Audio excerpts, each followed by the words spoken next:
የአክሲዮን ገበያው ወሳኝ ቁጥሮች earning per share price to earning ratio dividend የሚባሉ ነገሮች ለመሆኑ ምን ማለት ናቸው ትርጉማቸውስ ምንድነው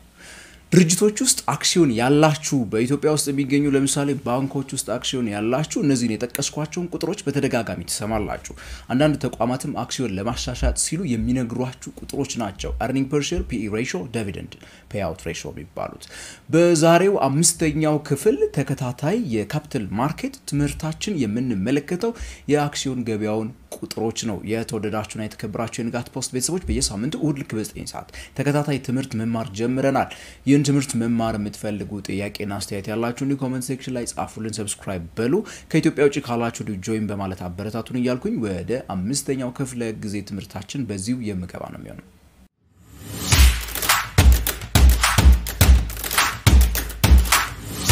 ባሳለፍነው ሳምንት በአራተኛው ክፍል ተከታታይ ትምህርታችን ካስታወሳችሁ የአክሲዮኖችን ዋጋ የሰነደ ማለናዮችን ዋጋ ለመሆኑ ማን ነው የሚወስነው ዋጋውን ማን ነው ሴት የሚያደርገው ከፍ ዝቅ የሚሉ የአክሲዮን ዋጋዎችን ማን ነው በዛ መልኩ እንዲሆኑ የሚያደርገው የሚለው ነገር ባነሳንበት ትምህርታችን በዋናነት ያነሳነው አቅርቦትና ፍላጎት መካከል ያለውን መሰናስል ነው በነዛ በሁለቱ መካከል በሚኖረው ባላንስ ዋጋ ከፍ ይላል ዝቅ ይላል ብለናል ልክ እንደማንኛውም ንብረት ልክ እንደማንኛውም እቃ ማለት ነው ዋጋ በሚጨምርበት ሰዓት ብዙ ጊዜ ምን ማለት ነው ገበያ ላይ እጥረት አለ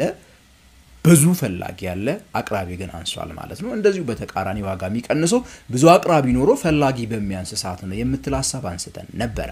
ታዲያ ለዛሬ ከዋጋ ባህሪ ከሰዎች ባህሪ ገዢና ሻጮች ከሚያነሱት ባህሪ ወጣ እንልና የድርጅቶቹ ወይ ደግሞ ሰነዶቻቸውን የምንገበያያቸውን ድርጅቶች ፐርፎርማንስ የሚገልጹ ቁጥሮችን ነው የምናነሳው ለዛሬ በዓለም አቀፍ ደረጃ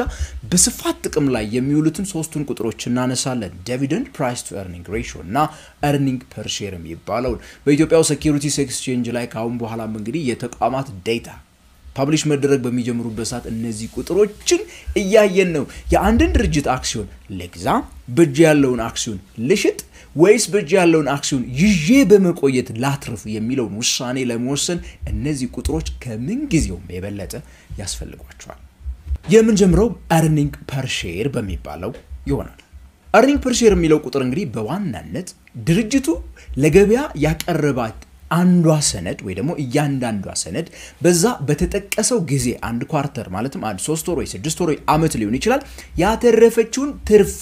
የሚነግረን የገዛችሁት 1000 ብር ከሆነ አክሲዮን የገዛችሁት ያቺ 1000 ብር በአመቱ ያተረፈችውን ቁጥር የሚነግረን እሱን earning per share እንለዋለን earning per shareን ካልኩሌት ማድረግ በመትፈልጉበት ሰዓት እንግዲህ የአመቱ የተጣራውን ትርፍ ወይ ደግሞ net profit ወይ ደግሞ የጊዜውን የተጣራውን ትርፍ ሲካፈል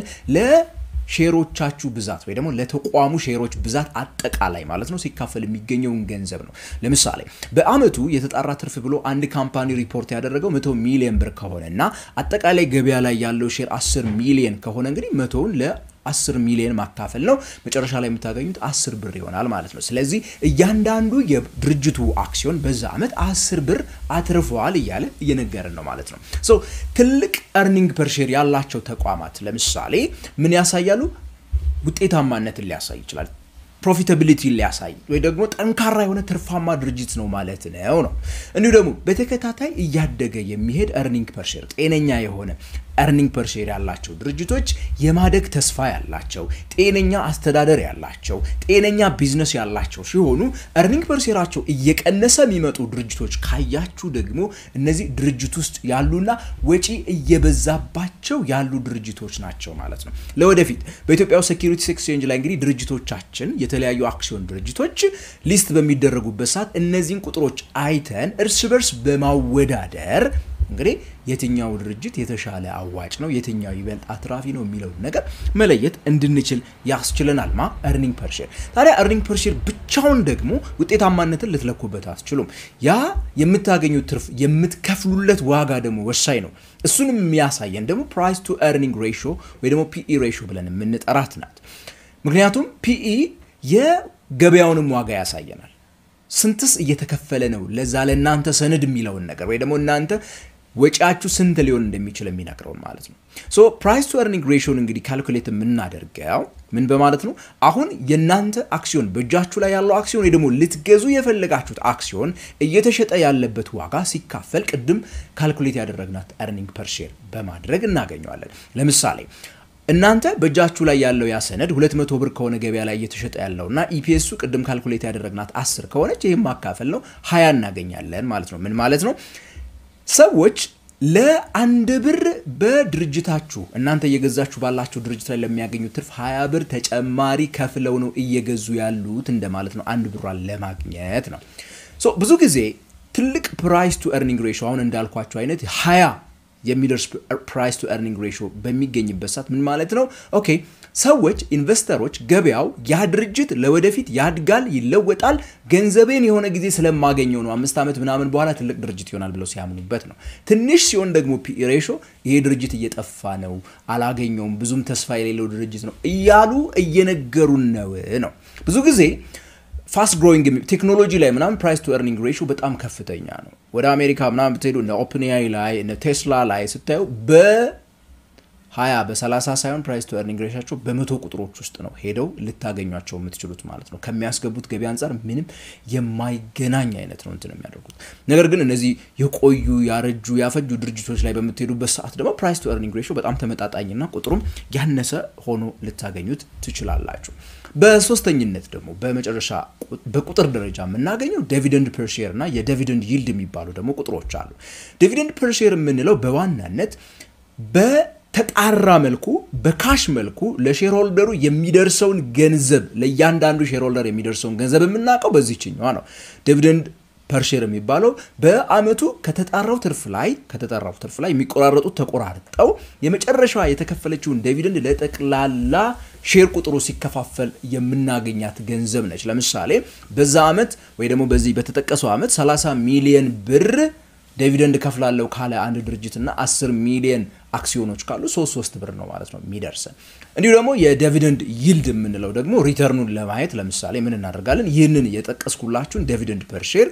ለማርኬት ፕራይስ ፐር ሼር ቅድም ያልኩት ለምሳሌ 200 ነበር ምናምን ስላችሁ ለነበረው አካፍለን በ100 አብዝተን ልናገኘው እንችላለን ፐርሰንቱን ማለት ነው ለምሳሌ አንድ አክሲዮን በአሁኑ ሰዓት በ150 ብር ገበያ ላይ እየተሸጠ ከሆነና ዲቪደንድ ፐር ሼሩ ግን ቅድም የነገርኳችሁ 3 ብር ከሆነች አካፍላችሁ ስታባዙት 2% ይሆናል ማለት ነው ይልዱ ማለት ነው ስለዚህ እንግዲህ በአመት በትክክል የሚያገኘው ሪል ካሽ ቫልዩን የምትነግረን ነው ከገበያው አንፃር የዲቪደንድ ይልድ ምንላት ማለት ነው ብዙ ጊዜ ኢንቨስተሮች ገቢ ከሚፈልጉ ከሆነ ቋሚ ገቢ የሚፈልጉ ከሆነ ዲቪደንድ ይልድ ላይ ሊያተኩሩ ይችላሉ ነገር ግን ፕሮፊታቸው ሪኢንቨስት እንዲደረግ የሚፈልጉ አንዳንድ ሰዎች ወይ ደግሞ ሀብታቸውን ማደግ ላይ አላማ አድርገው የሚሰሩ ሰዎች ብዙ ጊዜ ገንዘቡ ያደገ እዛው ኢንቨስት እንዲደረግ ይፈልጋሉ ዲቪደንድ ላይ ብዙም ላይ ያተኩሩ የሚችሉበት እድል አለ ማለት ነው ሶ እነዚህን ነገሮች እናጠቃላችሁ ኤርኒንግ ፐር ሼር ምን ይነግረናል በእያንዳንዱ አክሲዮን ያለውን ትርፍ ይነግረናል በዋናነት የተለያዩ ካምፓኒዎችን ለማወዳደር ሊጠቅመን ይችላል ማለት ነው ይሄ የተሻለ ነው እንድትሉ የተሻለ አትራፊ መሆኑን ልትለዩበት ትችላላችሁ ፕራይስ ቱ ኤርኒንግ ሬሽዮ ገበያው ምን ያስባል ገበያው ምን ተስፋ ያደርጋል ስለዛ ድርጅት የሚለውን ነገር ይነግራቸዋል ስለ ካምፓኒው ቫሉዌሽን ይነግራቸዋል ሰዎች አይምሮ ላይ ወይ ደግሞ በገበያው ስንት ያዋጣል የሚለውን ነገር ይነግረናል ዲቪደንድ ይልድ ምንላው ደግሞ እንግዲህ ከኢንቨስትመንት የምናገኘውን ሪል ካሽዋን ይነግረናል የገበያችንን ትርፍ የሚነግረን ነው ማለት ነው የተወደዳችሁና የተከበራችሁ ተመልካቾች ኤርኒንግ ፐር ሼር ፕራይስ ቱ ኤርኒንግ ሬሽዮ እና ዲቪደንድ ይልድ እንግዲህ እነዚህ ከላይ ያዳመጣችኋቸው ናቸው እነዚህ ቁጥሮች የኢትዮጵያ ሴኩሪቲስ ኤክስቼንጅ በስፋት ገበያ ላይ መንቀሳቀስ በሚጀምርበት ጊዜ በጣም ወሳኝ ቁጥሮች ይሆናሉ አክሲዮኖችን ወይ ደግሞ ሰነደ ሙዓለ ንዋዮችን እንድትገዙና እንድትሸጡ በእጃችሁ ይዛችሁ አቆይታችሁ ሀብት እንድታፈሩባቸው ወሳኝ ቁጥሮች ናቸው ስለነዚህ ቁጥሮች እንግዲህ ለወደፊት በስፋት ያወራን የምንሄድ ነው የሚሆነው ለዛሬው ግን በእነዚህ ጉዳዮች ላይ አስተያየቶች ጥያቄዎች ካሏችሁ ኮሜንት ሴክሽን ላይ ከጻፋችሁልኝ በሌላ ጊዜ መለስበታለሁ በቀጣይ ሳምንት በ6ኛው ክፍል ትምህርታችን ደግሞ እንዲሁ በተከታታይ ትምህርቱ እንገናኛለን እስከዛው ድረስ ቻናሉን ሰብስክራይብ ማድረግ እንዳትረሱ ይያልኩኝ እስከ ቀጣይ ሳምንት የምሰናበታችሁ ታዲያ ከንጋት ፖስት ነኝ ገበያው ነኝ